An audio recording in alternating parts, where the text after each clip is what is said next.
Next summer, we will be celebrating the 250th anniversary of the foundation of our country. In 2026, it will be the 250th anniversary of the Declaration of Independence, when we threw off the tyranny of King George III and became our own people. But we didn't hang together very well after the Declaration of Independence. We began to squabble and fight among ourselves. And so finally, thanks be to God, we got together and drew up what is known as the Constitution of the United States, a set of rules and guidelines to keep us respecting each other, working together for the welfare of all. A document which has been amended according to circumstances many times down the centuries. 2,000 years ago, God himself came among us in the person of Jesus and declared another Declaration of Independence, the coming of the kingdom of God, where we were able to throw off the tyranny of self-love, self-interest, and begin to live according to the life which God had instilled in us in the beginning. That was the beginning of the kingdom of God. Jesus is our Declaration of Independence. We are no longer bound under tyranny.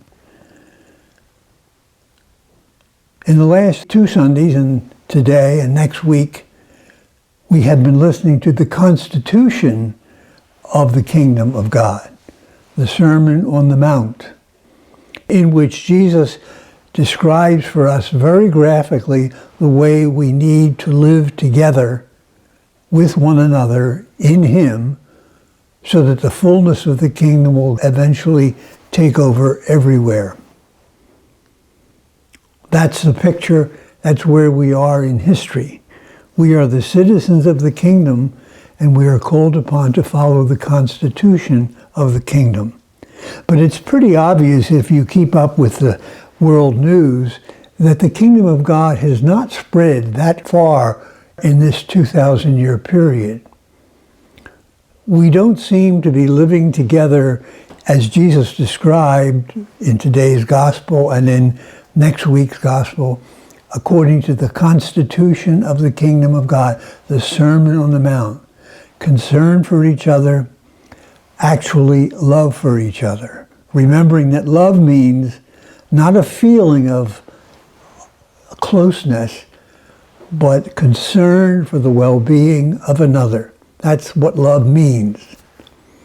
Just as God is overwhelmingly concerned for our well-being, so much so that he sends us a liberator, a redeemer in his Son, so he calls us to go among our own kind and display that same concern and need to the point of denying self.